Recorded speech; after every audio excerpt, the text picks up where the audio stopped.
जो देवताओं से द्वेष करने वाले, शास्त्र के विरुद्ध आचरण करने वाले, आसुरी प्रकृति के प्राणी, उन प्राणियों को भ्रम में डालने के लिए, उनको कंफ्यूज करने के लिए भगवान का अवतार हुआ वेद व्यास जी को। सम्मोहाय सुरद्विषाम ततः कलौ संप्रवृत्ते। कलयुग के प्रारंभ में, माने कलयुग प्रारंभ हो जाने के बाद, सम्मोहाय सुरद्विषाम, देवताओं से शास्त्र से द्वेष रखने वाले जो तमोगुणी प्राणी, उन प्राणियों को मोह में डालने के लिए, उनको भ्रमित करने के लिए भगवान बुद्ध का अवतार है। बुद्धो नामना जनसुतः कीकटेषु भविष्यति। और ये अवतार भगवान का कीकट देश में हुआ। भारत में 5 कीकट देश हैं, अंग, बंग, कलिंग, सौराष्ट्र और मगध। इन 5 कीकट में जो मगध है, उस मगध कीकट में बुद्ध भगवान का अवतार हुआ। और इनका प्रयोजन क्या था? बोले बुद्ध भगवान का, बोले उन नास्तिकों को, तमोगुणी प्राणियों को भ्रम में डालना। जो तमोगुणी प्राणी देवताओं से द्वेष करने वाले थे, बुद्ध भगवान ने उन सबको उपदेश दे डाला। बोले क्या उपदेश दिया? बोले वेद शास्त्र के चक्कर में मत पड़ो, ये सब कल्पना है, सब शून्य है, आत्मा भी नहीं होती, परमात्मा भी नहीं है, ये सब कल्पना मात्र है, और सब कुछ शून्य हो जाए, इसी का नाम मोक्ष है। इस शून्यवाद की स्थापना बुद्ध ने की, और उसी शून्यवाद का अनुकरण करके जितने नास्तिक थे, शास्त्र विरोधी थे, सब उनके अनुयायी बन गए। एक बहुत बड़े विकृत समाज को सनातन धर्म से अलग करके, सनातन धर्म को शुद्ध रूप में भगवान बुद्ध ने बचा दिया। नहीं तो इतना कचड़ा भर जाता सनातन धर्म में कि सनातन धर्म को शुद्ध कर पाना बड़ा कठिन। बुद्ध भगवान ने बड़ा उपकार किया, उन नास्तिकों को, उन तमोगुणी बुद्धि वाले प्राणियों को दूसरा मार्ग दिखा दिया। बोले इधर चलो, सम्मोहाय सुरद्विषाम। इसीलिए बार बार मैं कहता हूं, धर्म के नाम पर बहुत बड़ी भीड़ हो जाए वो महत्वपूर्ण नहीं। सारी दुनिया के लोग हिंदू बन जाएं ये आवश्यक नहीं है। कम ही हिंदू रहें, लेकिन अपने धर्म को, स्वरूप को, सिद्धांत को ठीक ठीक जानते रहें, उसका पालन करते रहें, ये आवश्यक है। एक बहुत बड़ी अनियंत्रित भीड़ एकत्रित हो जाएगी, उससे धर्म की कभी रक्षा नहीं होगी। वो तो धर्म में और बड़ा उपद्रव पैदा हो जाए।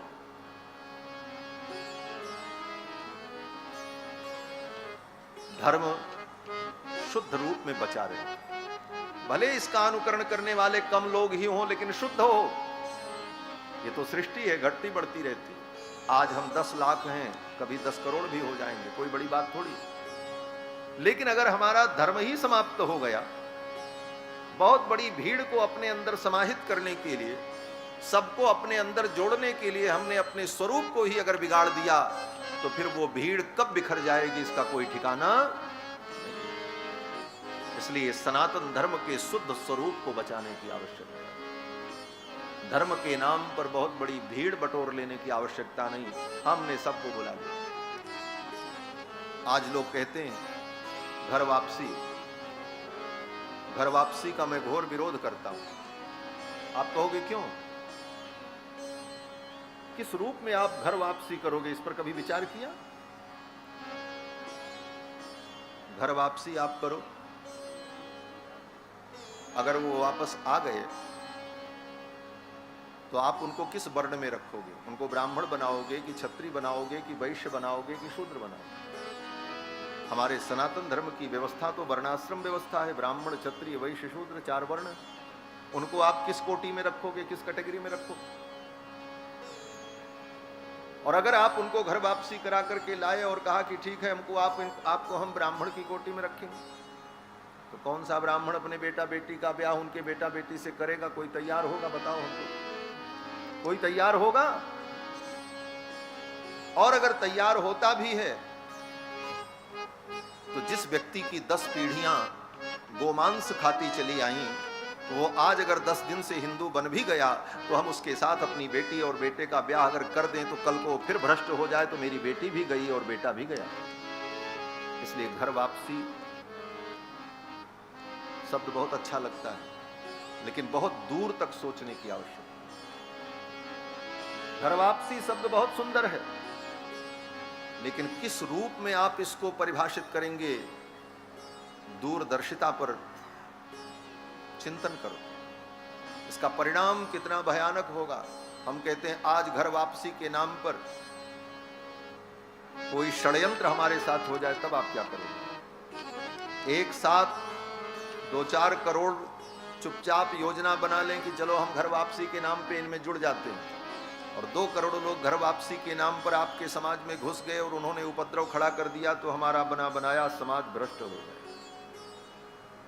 बहुत सारी बातें लोगों ने इन शब्दों को अपने राजनीतिक लाभ के लिए चुना तो, परंतु विचार नहीं किया।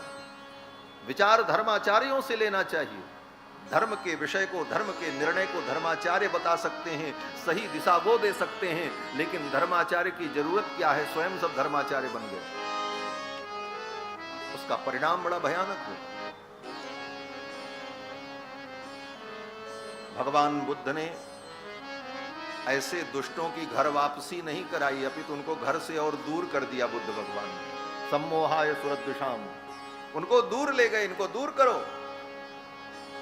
भले ही हमारा अंग हो, लेकिन अगर वो कैंसर बन गया है तो उसे काट करके निकाल देना ही बुद्धिमानी है। उस अंग को बचाने के चक्कर में पूरे शरीर को नष्ट करने की आवश्यकता है।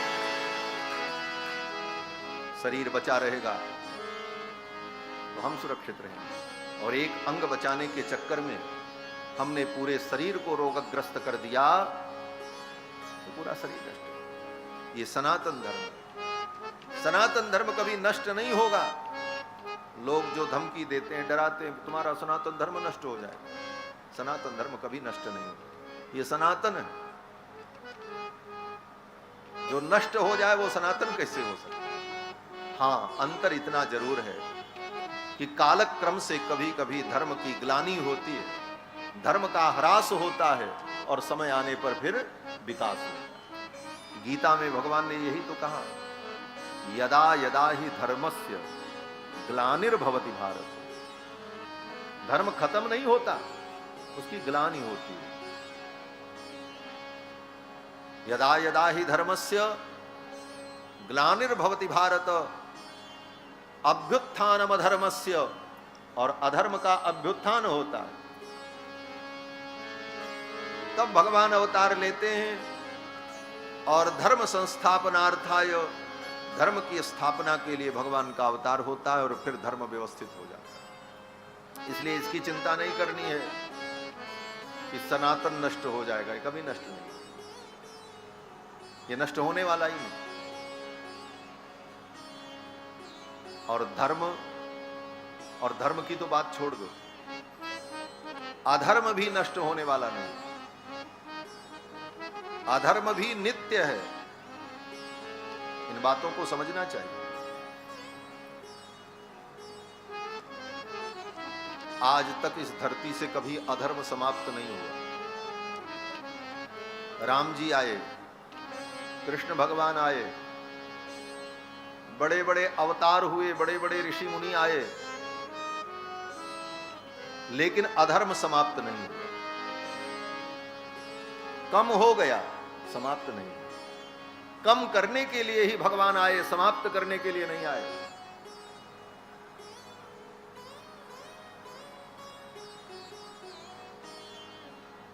और जहां पर भगवान ने ये कहा कि यदा यदा ही धर्मस्य ग्लानिर्भवति भारत अभ्युत्थानम अधर्मस्य तदात्मानं सृजाम्यहम् परित्राणाय साधूनां विनाशाय च दुष्कृतां धर्म संस्थापनार्थाय संभवामि युगे युगे। कहीं भी इस वाक्य में भगवान ने ये नहीं कहा कि मैं धर्म अधर्म का विनाश करने के लिए आ रहा हूं। भगवान ने क्या कहा? भगवान ने यही कहा, धर्म संस्थापनार्थाय, धर्म की स्थापना के लिए और विनाशाय च दुष्कृताम, पापियों का संहार करने के लिए। इस धरती पर धर्म भी रहेगा और अधर्म भी रहेगा। अधर्म कभी पूर्ण रूप से समाप्त नहीं हो सकता। अधर्म की भी सत्ता रहेगी और धर्म की भी रहेगी। अंतर यही होता है, कभी धर्म की सत्ता बढ़ती है, कभी अधर्म घटता है, कभी अधर्म बढ़ता है, कभी धर्म घटता है। क्यों समाप्त नहीं होगा? बोले इस सृष्टि में गुण दोष दोनों को मिला करके ही ब्रह्मा ने सृष्टि बनाई है। विधि प्रपंच गुण अवगुण साना। विधाता ने जब सृष्टि बनाई तो गुण दोष दोनों को मिला के बनाया, और दोनों रहेंगे तभी काम चलेगा। हाँ, ये भी बात है। आपके शरीर में भगवान ने बहुत सुंदर अंग बनाया, मुख। इतना सुंदर, इससे बोलो, बढ़िया रसगुल्ला मिठाई का स्वाद लो। लेकिन इसी शरीर में ऐसा भी अंग बनाया जिस अंग का आप स्वयं अपने हाथों से स्पर्श करो तो हाथ को शुद्ध करना पड़ता, मिट्टी लगानी। इसी शरीर में, ये शरीर जैसे हमारे आपके शरीर में कुछ अंग पवित्र हैं, कुछ अपवित्र हैं, लेकिन उन अपवित्र अंगों का भी होना अनिवार्य है। उसी प्रकार ये संपूर्ण सृष्टि ही भगवान का शरीर है, और इस सृष्टि में धर्माधर्म दोनों विद्यमान हैं। धर्म भगवान का वक्षस्थल है और अधर्म भगवान की पीठ है। आगे प्रसंग भागवत जी में आता है। भगवान के विराट रूप का जब वर्णन किया गया तो वहां पर यही बताया, भगवान का जो वक्षस्थल है वो धर्म है और भगवान की जो पीठ है वो अधर्म है। एक बार काशी में इस विषय पर बहुत बड़ा शास्त्रार्थ हुआ। एक बड़ा प्रसिद्ध नारा है, सभी लोग बोलते हैं, धर्म की जय हो, अधर्म का नाश हो। धर्म की जय हो, अधर्म का नाश हो, प्राणियों में सद्भावना हो, विश्व का कल्याण हो। ये बड़ा प्रसिद्ध नारा, उद्घोष सनातन धर्मियों के द्वारा होता है। इसी विषय को लेकर के काशी में शास्त्रार्थ हुआ। बोले धर्म की जय हो, अच्छी बात है, धर्म की जय हो। अधर्म का नाश हो, तो क्या अधर्म का नाश संभव है? अधर्म तो भगवान की पीठ है, तो क्या भगवान की पीठ नष्ट हो सकती है? भगवान जो अखंड है, अछेद्य हैं, अभेद्य हैं, तो क्या भगवान का पृष्ठभाग नष्ट हो सकता है? विद्वानों के लिए तो यह सब विचार का विषय बनता है। धर्म की जय हो, अधर्म का नाश हो, तो विद्वानों ने इसका निर्णय किया, नाश का मतलब समाप्त होना नहीं है। अधर्म का नाश हो इसका मतलब अधर्म समाप्त हो जाए ये नहीं है। नाश का अर्थ है नस अदर्शने। नाश का मतलब अदर्शन, दिखाई न पड़े। नाश का अर्थ है अदर्शन, दिखाई न पड़े। जैसे कोई वस्तु हो लेकिन दिखाई न पड़े, अर्थात भगवान की पीठ हमको न दिखाई पड़े, भगवान का मुखमंडल हमें दिखाई पड़े, भगवान का वक्ष ही धर्म है, धर्म का मैं दर्शन करूं, ठाकुर के पीठ का दर्शन नहीं। धर्म रहे लेकिन पीछे रहे, दिखे तो धर्म। अधर्म रहे लेकिन वो पीछे रहे, धर्म का दर्शन हो, धर्म दिखाई पड़े। तो प्रयास यही होता है, ऋषि मुनियों के द्वारा, भगवान के द्वारा अवतार लेकर के यही प्रयास होता है कि धर्म ही सर्वत्र दिखाई पड़े। अधर्म भी रहेगा लेकिन वो दिखे नहीं, वो नेपथ्य में रहे,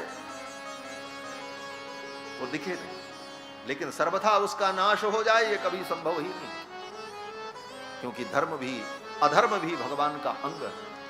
धर्म अधर्म, पाप पुण्य, सत्य असत्य, ये सब भगवान में ही प्रतिष्ठित है, भगवान से अलग नहीं।